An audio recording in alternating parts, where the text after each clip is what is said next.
It's 10 p.m. Do you know where your children are?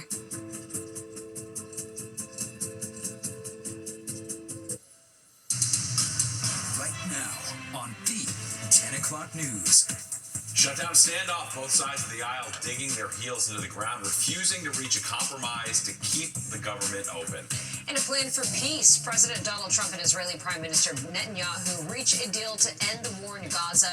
Now the world leaders wait to see if Hamas will agree to the terms. The first clashes escalate between the remaining mayoral candidates, taking swings at each other amid Eric Adams' decision to abandon his campaign for re-election. Good evening. Welcome to the 10 o'clock news. I'm Steve Lacey. And I'm Bianca Peters in for Natasha. Mayor Adams' decision to drop out is shaking up that race, with three remaining candidates looking to capitalize on his exit. That's right. Fox 5 Sharon Crowley live in studio with a look at how they're reacting. Sharon. Yeah, this will not come as a surprise to you, Steve and Bianca, that the candidates that are left in this race are turning their anger on each other. Let's take a quick look at what happened yesterday. On Sunday, Mayor Adams sitting with a picture at Gracie Mansion of his mother next to him that you see there. He dropped out of the race. It was not that much of a surprise. It was something we sort of expected, but he had resisted it for many months. Now, he has, of course, been dogged by a corruption scandal and also been criticized for his close relationship with President Trump, who encouraged his DOJ to give Adams a pardon. President Trump continuing to weigh in on the mayor's race. Now that Adams is out, the president threatening to take away federal funding for New York City if frontrunner Democratic Socialist Zoran Mamdani wins. Here's how Mamdani reacted to that threat from the president. You still see an administration that looks at this city as something that is to be punished each and every day. And what this city deserves is someone who will fight for it. And many believe that former Governor Cuomo is best positioned to benefit from Mayor Adams dropping out of the race. The two have had a bitter war of words during this campaign. Now, Cuomo appears to be ready to bury the hatchet. Talking this evening on the show Inside City Hall on New York One, Cuomo says he has not yet spoken to the mayor to ask for his support. I look forward to talking to him, but I have not. Obviously, his support would be great. Everyone's support, right? Democrats, Republicans, Independents. But more on a personal level, I just hope he's at peace with his decision. And my guess is he has to sit with it for a while. Well, Republican Curtis Sliwa appearing on Good Day New York this morning. He's still trailing in the polls, but says he will never drop out. I am here to fight. I carry the Republican banner, and I am not surrendering or retreating. I think it would be a horrible day for all America and Republicans if, in fact, Zoran Mamdani became the mayor, and I'm intent in 36 days to try to prove that. Okay, so now we're wondering what impact Mayor Adams' departure from this race will have on the polls, and also what, if any, influence President Trump's opinions of the outcome, what happens at City Hall, has on voters, and if it has any influence at all. We'll find out soon enough in November. We'll send it back to you. Right, 5 weeks in a day. All right, That's thanks, right. Sharon. And for more on the mayor's race, tune into Battleground NYC, the fight for your vote. You can catch that weeknights at 7 on the Fox local app and at 11 on Fox 5 right after the 10 o'clock news. Well, President Trump and Israeli Prime Minister Benjamin Netanyahu say they have agreed on a plan to end the war in Gaza. The president hosting Netanyahu at the White House today. Trump laid out a 20-point plan to end the war between Israel and Hamas, and warning Hamas that if it does not agree to this decision, Israel will finish the job and defeat Hamas. Israel would have my full backing to finish the job of destroying the threat of Hamas, but I hope that we're going to have a deal for peace. It can be done the easy way, or it can be done the hard way, but it will be done.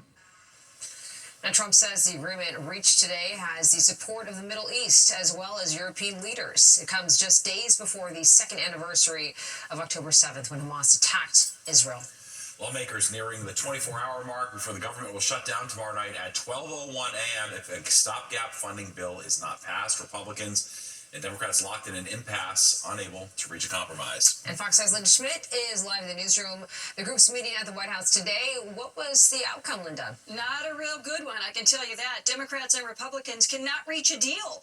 Leaders met with President Trump, and then after that meeting, they walked out of the White House basically saying a government shutdown is inevitable. Now, if the bill to fund the government is not passed by Congress and signed by the president by tomorrow night, many government offices will close temporarily.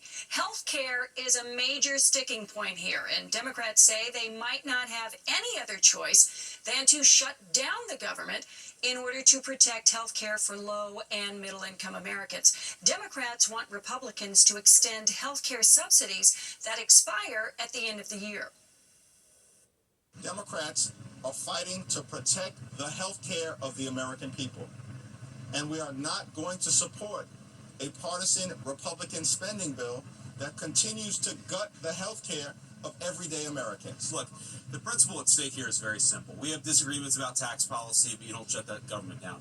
We have disagreements about health care policy, but you don't shut the government down. You don't use your policy disagreements as leverage to not pay our troops, to not have essential services of government actually function. Earlier tonight, I did speak with an expert who says in the short term, the average American will not feel the impact of a government shutdown. However, if it lasts for weeks or months, you will. There won't be money that goes to schools. There won't be money that goes to farmers. There won't be money that goes to maintain roads. And there won't be money that goes to all kinds of projects that the federal government funds and that have workers that oversee the funding of those programs. And the last government shutdown was back in 2018, and it lasted a record 35 days. Stephen Bianca, back upstairs to you. All right, thanks, Linda. Well, a young girl is in critical but stable condition tonight after being struck by a school bus in Midwood. Police say the 4-year-old was crossing East 2nd Street around 4 o'clock this afternoon when a bus traveling northbound hit her. She was taken to Maimonides Hospital for treatment. The driver remained on scene, and so far, no charges have been filed. Meanwhile, the NYPD needs help tracking 2 suspects connected to a hate crime. Investigators say the 2 men made anti-immigration comments at the male victim in the early morning hours of September 8th on the Lower East Side. According to police, the men then punched the victim and slashed him in the arm, forcing him to go to the hospital for treatment. Police believe both suspects are between 25 and 30 years old and about 5'8" tall. If you know who they are, police are asking that you call Crime Stoppers. Police have arrested a man they say choked a woman, then raped her in the Bronx. Officials say 21-year-old Kenneth Cirabo grabbed the victim by the neck, sexually assaulted her, then robbed her before fleeing in the vicinity of East Gun Hill Road in the Norwood section. The victim was taken to the hospital in stable condition. Cirabo is facing a number of charges, including rape, robbery, strangulation, and burglary. Well, flames and smoke could be seen shooting out of a building in Bushwick tonight. The FDNY says it's burning at a construction site on Borum Street. There are more than 100 fire and EMS personnel responding, and we're told 2 people suffered minor injuries and are currently being evaluated. Meanwhile, rescue crews were able to safely pull a man from the water today near Rockaway Beach. People on the beach reported that a man went into the water just before 2 this afternoon. NYPD Harbor, Scuba, and FDNY all responded to the possible drowning call near Beach 38th Street and Edgemere Avenue. FDNY says the man was checked out at the scene for non-life-threatening injuries. We'll take a live look outside as we're expecting a major cool down in comparison to this weekend's summer-like temperatures. Chief Meteorologist Nick Gregory is at the weather map with more on the forecast. Hey, Nick. Hello there. Yes, we're going to get that cool down after another day where we're going to break 80 degrees across the area. But that cool down is not going to be long-lived around here. We're going to see temperatures warm back up later on in the week. Right now, though, we're cooling a little bit to 59 in the mid-Hudson Valley there, 60 in North Jersey by Sussex, 70 still at Newark and Midtown, then mid-upper 60s Jersey Shore across Long Island into Connecticut. Wind is pretty much calm. It's going to stay that way tonight, eventually coming around to the northeast as we head on into tomorrow. And we have had these sort of mid to high clouds around here. You can see them still out there now. There's areas of rain to the south. That goes all the way down to Tropical Storm Imelda east of Florida. But that is not going to be coming up the coast. We're not going to worry about that at all. In fact, you'll see in our futurecast, well, we'll keep those mid to high clouds overnight We'll be in the middle 50s. Some of the suburbs there, North Jersey, up there towards Poughkeepsie, to the mid 60s in town, low 60s near the coast. Tomorrow, clouds will give way to more sun as the day goes along. And it's going to be another warm one. We'll be up close to 80 or above from the city on south and west, and upper 70s just about everywhere else. A little cooler at the coast. Tomorrow night, here comes some of the cooler air out the door in the morning in the 40s as you go from Monticello there, 41 to 47 in Sussex to 56 in the city, and low to mid 50s along the coast. Be a beautiful Wednesday, a bit windy. Look at the temperatures, though, much more seasonal. Average high should be around 70, 71. So it'll be the upper 60s as we head on into Wednesday. And again, it'll be cool for Thursday as well, but by the time we get to the weekend, believe it or not, Steve and Bianca, we'll be getting close to 80 degrees again. Well, we can deal with that. That's fine. Not bad at all. Makes sense. All right, another day, another vote on a casino proposal for New York City. That's right. There were actually two sites that came up for a vote today. One passed, the other did not. This morning, a community advisory committee approved the proposal for a casino in the Bronx in a 5-1 vote. Former Trump Golf Course would be the site for Bally's Casino in Throgs Neck. Through the process, there was concern when it came down to impacting the quality of life of people who live in the area, but the proposed site ultimately was determined to have the long-term benefits of a casino factored in to that final decision. We understand the challenges Throgs Neck can face with this.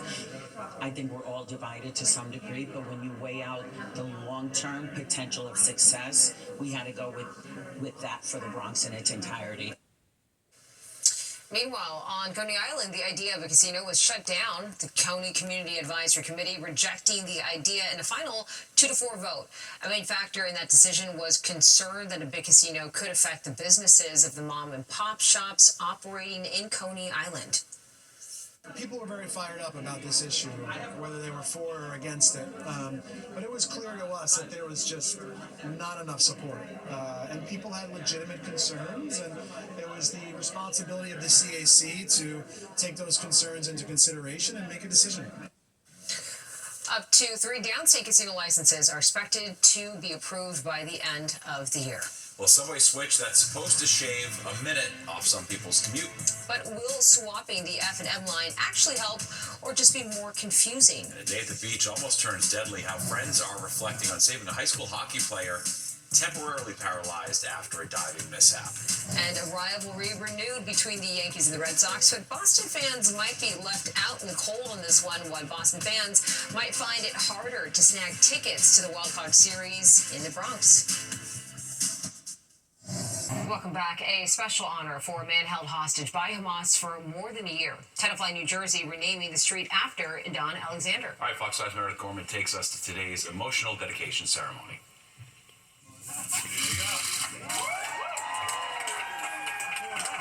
On Monday, a street in Tenafly was renamed Don Alexander Way to honor the local resident whose story captured the world's attention.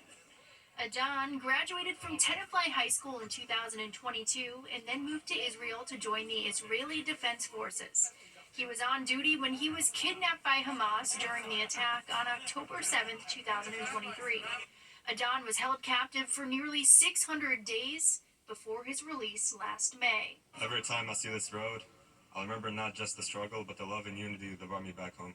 The street that runs from River Edge Road into the municipal parking lot in Tenafly was dedicated to Adon in a celebration attended by many members of the community and elected officials. You have a young man who put the cause of fighting terror and fighting to bring the hostages home above himself. And for that, he deserves the street sign after 584 days in captivity, coming home. Making it home. We were very excited when on the day he came back to Tenafly, and this is kind of another great day when we're acknowledging how important he is to our community and what he represents. This particular street has always been significant to the Alexander family, and now they say it has extra special meaning. Means a lot. Tenafly is a home for us for almost 20 years. So this is the road that I took the kids to the library, to soccer games, to ballet at the recreation center. So it means everything to us. Super significant day. I appreciate it. All the support from the whole town, everyone. For Tenafly, this street naming is a way to honor Adon Alexander and to remind future generations of his strength. Meredith Gorman, Fox 5 News. Russia unleashing one of its biggest air attacks since the start of the war, this time focused on the Ukrainian capital, Kyiv. There were Multiple fatalities reported, with Moscow accused of targeting civilian areas. Ukrainian President Vladimir Zelensky says Russia is now operating what he calls a shadow fleet, using tankers and other commercial ships to launch deadly drone attacks. The White House still pushing for a ceasefire, but talks remain stalled, with Russia refusing to give up any of its captured territory.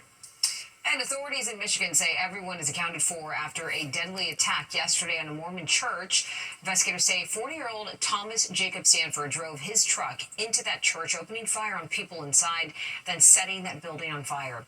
Police searched the rubble today, fearing that there might be more bodies, but did not find any other victims. 4 people were killed, 8 others hospitalized in what the FBI is calling a targeted attack.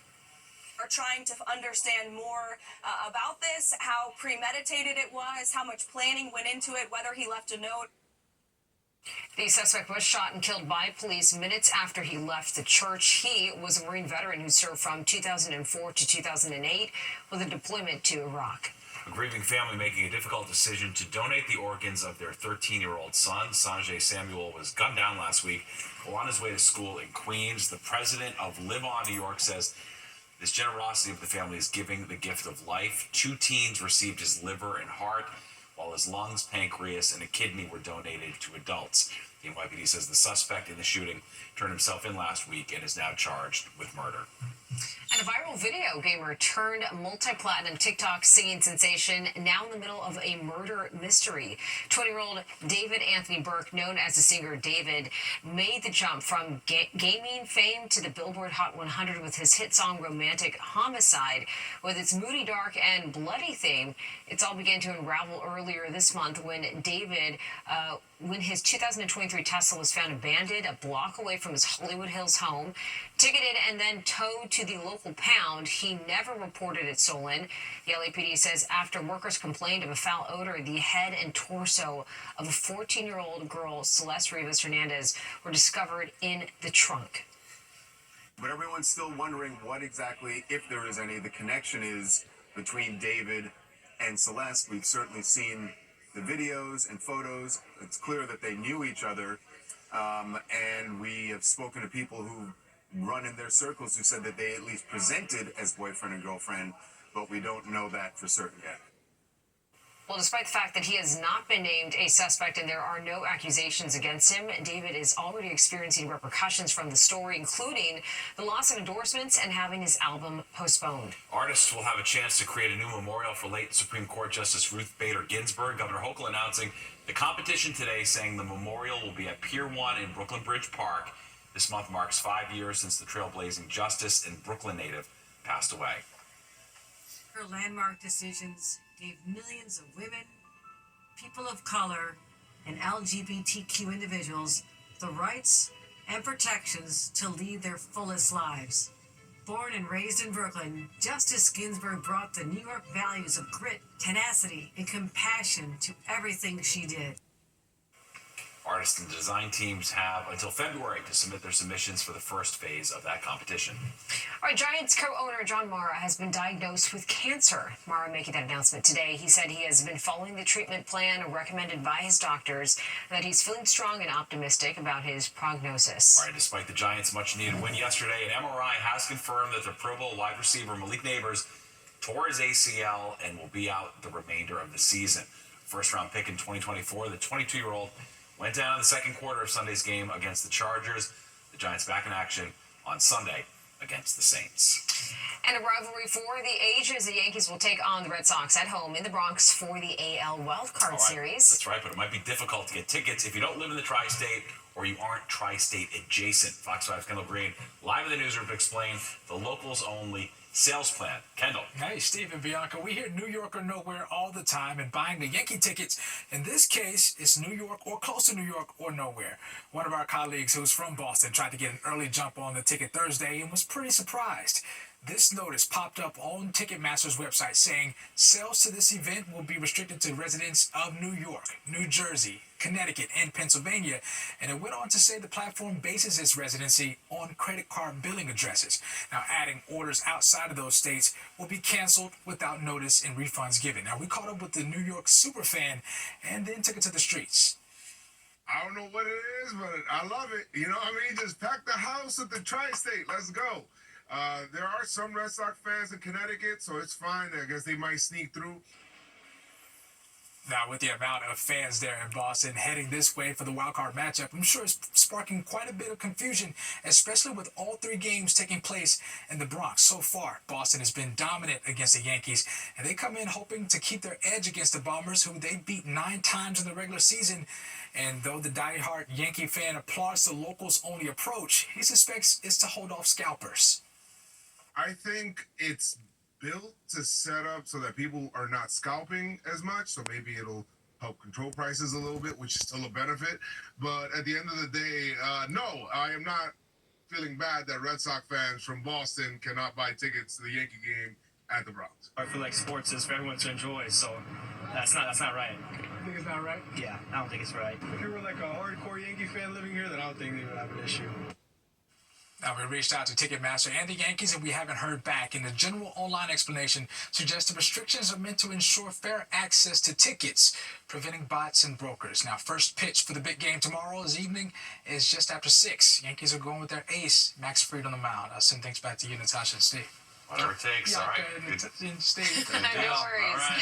Thanks so much. Of course. All right, summer is just barely hanging on, but Nick is tracking the warm forecast. All right, bad news, unfortunately, for leaf peeping. Why a recent lack of rain may mean a less than stellar display of fall colors this year. And a look at the damage Tropical Storm Imelda is bringing to the Atlantic Islands. The news on Fox brought to you by Nissan. Experience the thrill. Shop NissanUSA.com. Well, Tropical Storm Imelda now blamed for the death of a man in Cuba. That storm triggered landslides that killed a 60-year-old man. It's been dropping heavy rain across the Caribbean, including the Bahamas, which has issued mandatory evacuations and closed schools. Meanwhile, Hurricane Humberto is churning in open waters nearby. That may cause Imelda to move away from the southeastern coast of the United States. But as we're tracking all of this, we're turning out to weather. Yeah, Nick, it's messed down off the coast of Florida, huh? It is, and we got both of them in view here right now. Again, you're going to take a look at Humberto, which is the bigger storm, and Imelda off onto the side here. Humberto has been quite the powerful storm. In fact, still in the latest advisory had 140-mile-per-hour winds. That's a Category 4 hurricane. Fortunately, again, it's not going to really present any direct landfall strikes here, but it is going to get very close to Bermuda. Bermuda's right there. It's going to kind of loop to the north of Bermuda and then head out to sea. But that could produce some, large swells here in our neighborhood, and of course some very dangerous rip currents as usual when you get a hurricane just off the Atlantic. In the meantime, here is Imelda. It's been a tropical storm, gave heavy rain in towards much of the Bahama Island chain here.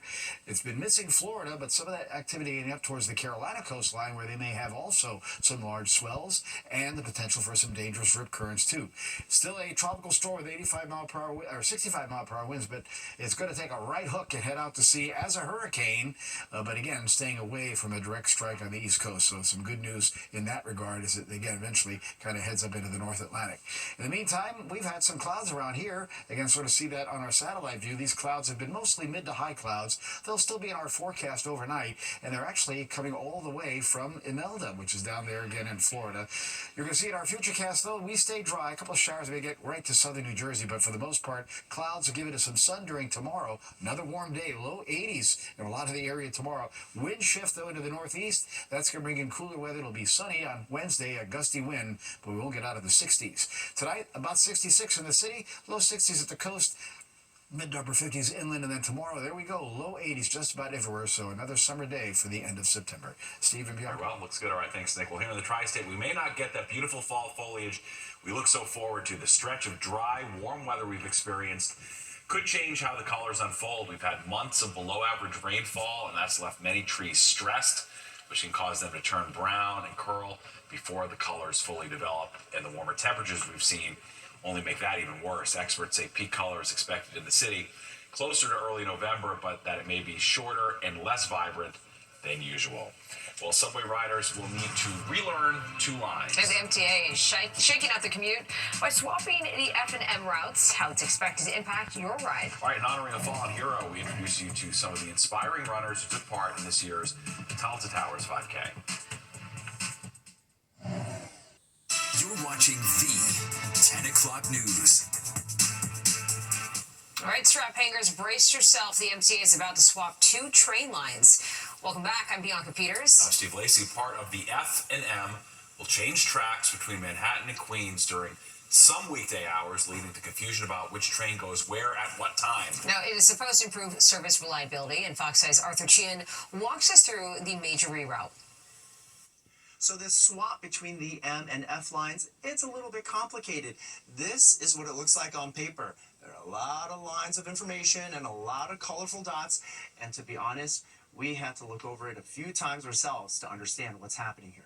This is what the current merges look like. This is the Manhattan side, the Queens side, and these lines have to cross. We're talking about the M going up here, and the F coming up this way. And here's the same map, but pushed in, and these bubbles highlight where the problems are. Now, when a train is waiting to switch onto another track, everybody has to wait, and sometimes we're talking about hundreds of thousands of riders. Now, take a look at the same area here, and look at what they're going to change. No more merges, which means these lines run without having to wait for each other. So let's drill down on the changes here. There are 8 stations in all that are affected by this, and it's on this map. On the EF, it's the 53rd Street station on over to Queens Plaza.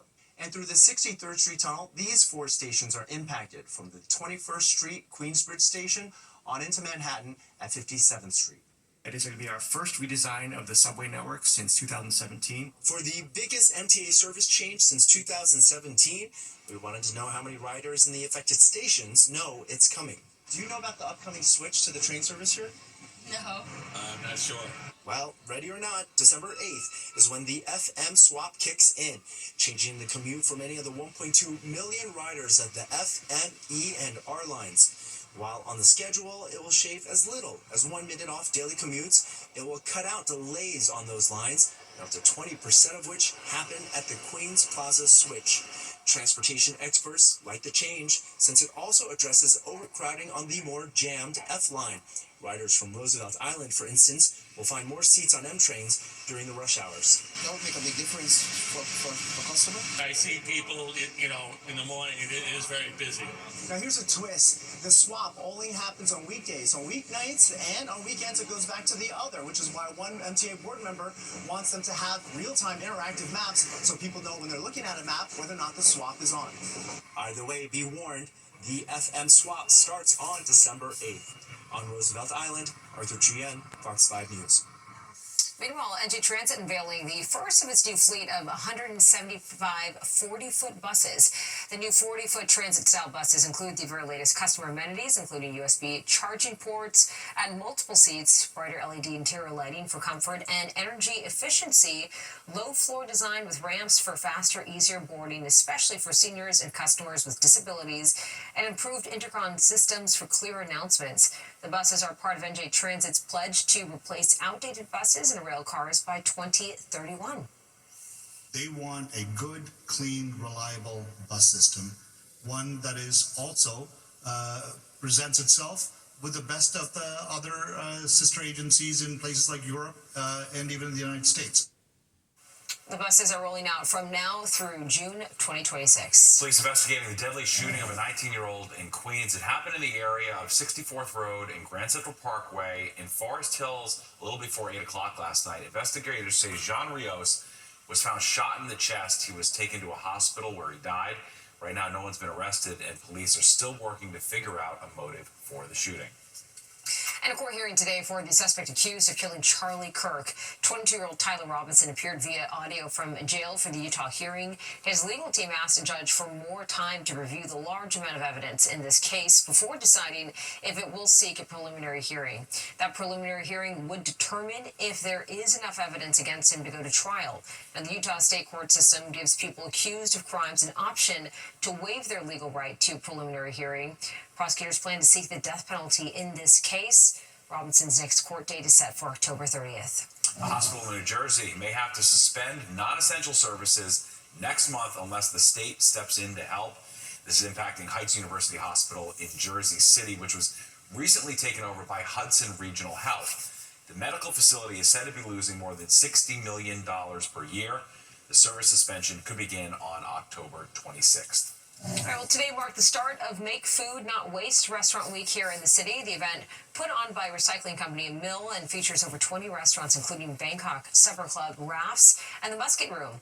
Chefs from each restaurant will be offering a special dish or cocktail on the menu that embodies their unique perspective on no waste cooking. Some examples include clams with breadcrumbs made from leftover dinner loaves and pasta made from scraps from leftover ravioli dough.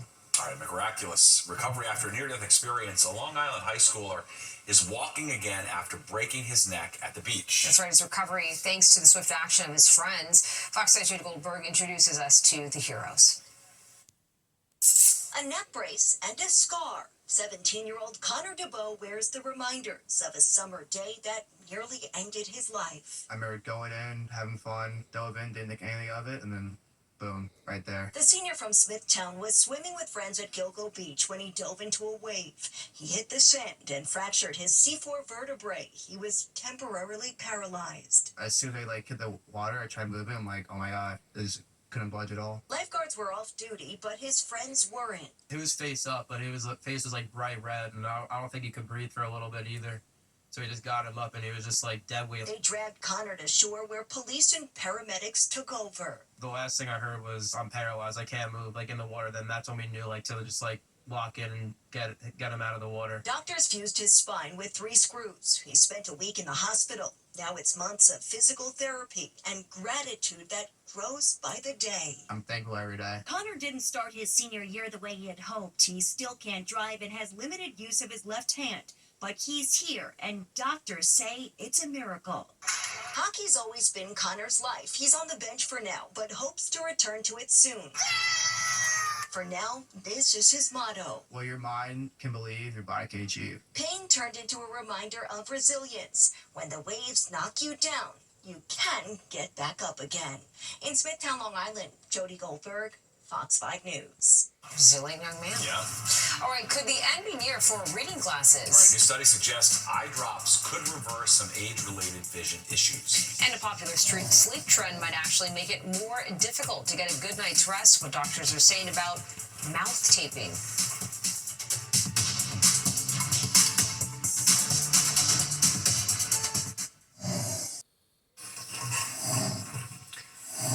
Some doctors warning against the popular trend of sleeping with mouth tape. This trend has been gaining traction on social media, with some people claiming it helps them sleep more soundly and reduces snoring, but doctors say that any benefit to taping your mouth shut is kind of small. They warn it may even increase some risks, like making sleep apnea worse or potentially cause suffocation. Doctors also say the few studies on mouth taping gave no firm conclusions that it was better for sleep. They say instead consider using a CPAP machine or getting a prescription mouthpiece. I was just about to try that too. Now, give that a rest. All right, well, the future is clear for those with age-related vision loss. A new discovery shows special eye drops could replace reading glasses. And Fox 5's Roger Geraldino breaks down these new findings.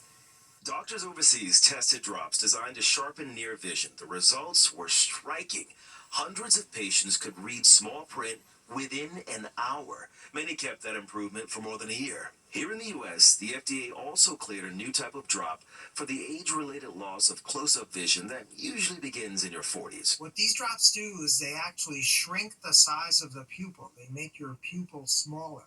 When your pupil is smaller, it allows you to see better up close. Dr. Robert Sykirk is a clinical associate professor of ophthalmology at NYU Langone. He says this kind of treatment could be life-changing for people who dislike wearing or losing their reading glasses. Well, this is pretty revolutionary because there are literally millions of people out there who are wearing reading glasses. None of these drops are a cure, and if you stop using them, their effect fades. And while early data looks promising, doctors say more research is needed to know how safe and effective they are over time. The Viz eye drops, I should say, were just recently approved, very recently.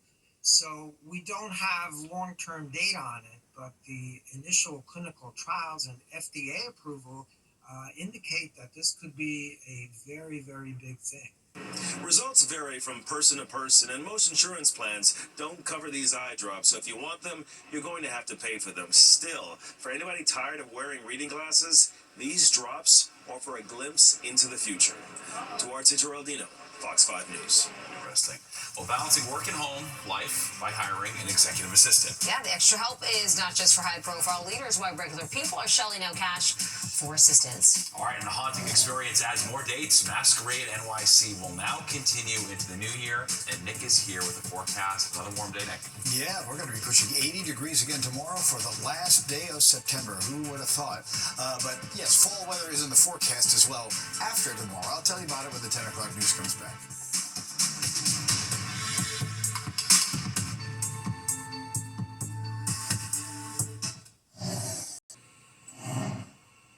Having your own executive assistant used to be a luxury reserved for those leading companies, but now more and more everyday workers are hiring help. And Fox's Jennifer Williams shows us why ordinary people are making these big boss moves.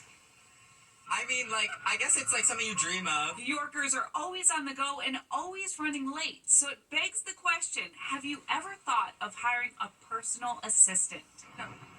No, so sorry. Yes, but I don't think I could afford it. When I'm really busy, yeah, that would have helped a lot. I would love to have a personal assistant. That would be so awesome. Once seen as a perk of being rich and famous, regular folks are dropping anywhere from $10 a month for an artificial intelligence assistant to several $1,000s a month for a part-time person. You'll see more people using a virtual assistant for transactional type work. Just tell me what I need to achieve in a day, and I can do that. But having to manage my own tasks is so overwhelming. And then also do you know how much boring stuff there is to do in the day? I don't want to do laundry. I do laundry and homework. God, my life is so hard. But simply asking for help could be the hardest part for New Yorkers who are known to be very independent. I would love that, but I also think it'd be a bit hard for me to give full control to someone else. Money is one thing, but also I think it would be too much work to train that person, because I feel like it would take me as long to explain things that I could just do them. I feel like it could though be beneficial as a student. Why you're probably asking yourself that?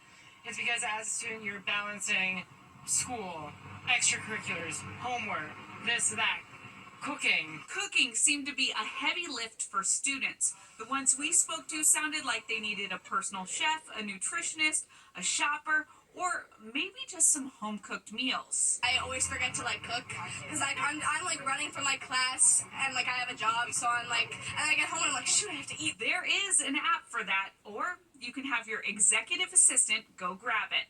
On the Upper East Side, Jennifer Williams, Fox 5 News. All the help you can get these days. Yeah, I can use that. I love that. All right, let's get ready for our weather forecast. Nick's joining us now with more. Yes, and our forecast again is going to be mild to warm, really, as we go into tomorrow. One more time, where temperatures are going to be flirting or get above 80 degrees like they did yesterday and almost did today in parts of the area. Right now, a lot of clouds overhead. Those clouds will stick around. They're mid to high clouds, so it's not a big deal out of those. But look at the high, 78, low 67. Average should be 71, 58. We're going to actually drop below that for a few days this week, but then warms right back up again end of the week. Record high 88, record low 42. That was back in 1888, and currently we're holding at 70 still with, again, a lot of clouds, calm wind, humidity pretty dry, strong steady pressure there, 30.18. Good weather sign as well. All right, 60-degree weather though. That's as you go from Sussex back towards Scranton, even upper 50s there at Poughkeepsie, and Hampton's at 56, but then we get back to 70 in Midtown down to Newark, and then 60s heading down the Jersey Shore. But these numbers slightly cooler than yesterday. Of course, yesterday we were in the low to middle 80s across the area as summer didn't want to give up just yet. And the wind calm just about everywhere we go. Eventually that wind's going to switch around to the northeast as we move through tomorrow, and that's going to start bringing down that cooler weather for Wednesday particularly. All right, highs for the day, upper 70s, about 80. There was 80 degrees for Newark, 79 in Trenton, Poughkeepsie, 77 in Sussex, high 70s to Hartford. A little bit cooler on the east end, but as you go through the northeast, we had 70s up towards Concord, New Hampshire, Province, I should say, in Rhode Island, Concord, New Hampshire, 82. Upper 70s, about 80 across upstate New York. Heading south, they're a little bit cooler as you get to Richmond, Virginia. They had clouds and some rain there, and even cooler down to the Carolinas where they had some more rain. But wow, go to the west. Look at Chicago, 89 today. Cincinnati at 87. So some pretty warm temps that will be trying to get back into our picture too as we go through this week. All right, there's the high cloud cover. You can see it sprawling here across our area. And there's some of the showers making it up in towards the Washington, D.C. area. That's moisture moisture streaming up from Tropical Storm Imelda. You can see it sitting there off the east coast of Florida. That moisture, though, will not get to us. We can certainly use the rain, right? We're talking about a very dry condition still going on, the drought conditions. But that's not going to happen. And by the way, that's Humberto that we talked about. Again, both of those storms will be heading out to sea. A couple of scattered showers out to the west, but not coming in our neighborhood. Take a look at the futurecast. Those clouds stick around tonight. We'll be down to the middle 50s, a couple of low 50s way north and west, but closer to 65, 66 in the city. Some 50s as you saw in the Hamptons, low 60s, Jersey Shore. Morning clouds will give way to a little more sun as the day goes along, and again, we're going to push 80 degrees in a good part of the area, even about by Islip, just slightly cooler in the Hamptons. Tomorrow night, here comes the cooler air going down to the 40s, north and west. Mid-40s there at Poughkeepsie, and back to the 50s now in the city tomorrow night. And then as we head into Wednesday, a gusty wind comes in, and the temperatures are much more seasonal, mostly in the upper 60s, and it'll be even cool on Thursday, like I said before, things warm up again. 66 tonight, little patchy valley fog, otherwise just those high clouds. Some 50s in the suburbs tomorrow. We go to 83. And probably not too much of a sea breeze going on. Some upper 70s near the coast. Windy, only 68 on Wednesday with sunshine. The coolest day will be Thursday, mid-60s, morning lows 51 in the city. Probably be some upper 30s north and west Thursday morning, but then right back through the 70s to almost 80 degrees as we move through the weekend, back into early next week. Stephen Leon? Gorgeous for early October. Love it. All right. Thanks, Nick. Well, retracing the final steps of a 9/11 hero. We're going to take you to the annual Tunnel to Towers 5K run and walk coming up next.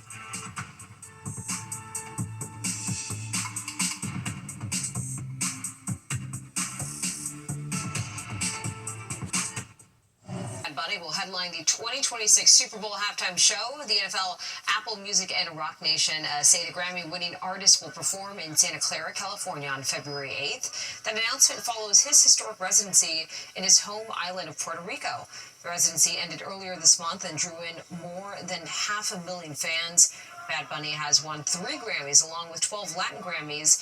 He's now up for 12 more Latin Grammys just this year. All right, today's the official opening of Masquerade, the new immersive version of Phantom of the Opera, and will be haunting New York City a little while longer. Tickets are now available through February 1st of next year. 6 actors play the Phantom for 6 small audiences throughout the night, and the famous chandelier does make an appearance, decked out with more than 30,000 crystals. Well, the Coney Island icon receiving yet more recognition. Dino's Wonder Wheel being added to the New York State Historical Preservation Registry. It's already designated as a New York City landmark and on the National Register of Historic Places. Today, people were there to mark this historic announcement. In a sense of pride. So you can't think of Coney Island without thinking of the Wonder Wheel, of course. So I think that this is really, really important to the people of Coney Island. Indeed, the Wonder Wheel was built back in 1920. It stands 150 feet tall and has operated more than 35 million rides since it opened. That is incredible. All right, tens of thousands of people lacing up their sneakers, vowing to never forget. The annual Tunnel to Towers 5K run and walk was held this weekend. That's right, which races the final steps of a fallen 9/11 hero. Fox 5 Stephanie Bertini takes us to the emotional event.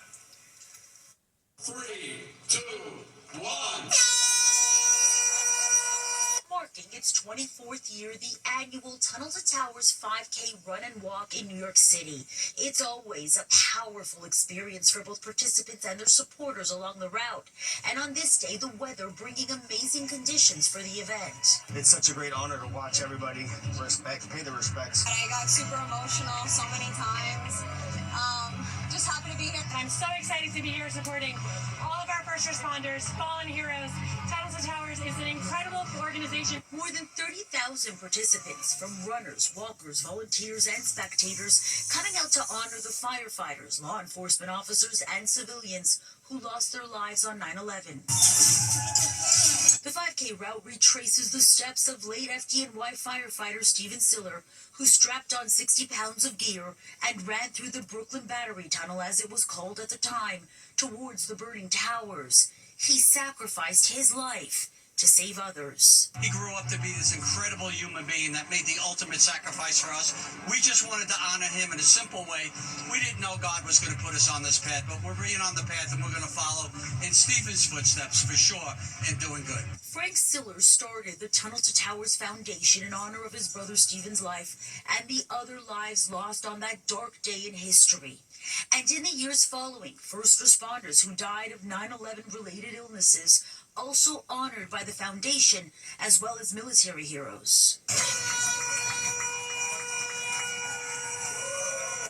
raised at this event supports the Tunnel to Towers Foundation programs, benefiting first responders, injured service members, and the families of those who have passed. Marine Corps Sergeant Matthew Hannon crossed the finish line on this Sunday.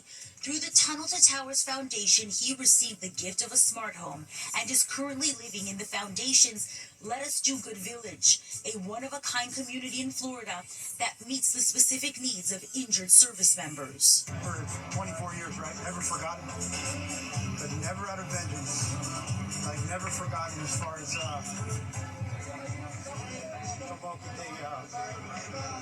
This year, Barstool Sports founder and Fox Sports contributor Dave Portnoy named the honorary starter here at the Tunnel to Towers 5K run and walk. Everyone comes up and thanks me. They're like, thank you for being part of it. It's all, well, thank you. It's like, in the spirits are pretty high. This event, held on this last Sunday of September, culminated with a festival, with multi-platinum country superstar Chris Jansen performing.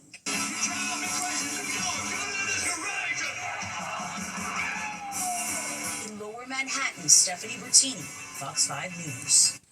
Always such an incredible event. And Fox 5, your go-to for continuing coverage of the 24th annual Tunnel to Towers 5K Run and Walk. We are producing a one-hour special on Friday, October 3rd at 7 p.m. right here on Fox 5, and we'll re-air Sunday, October 5th at 12 a.m. There will also be a showing on My 9 Saturday, October 4th and Sunday, October 5th at 7 p.m.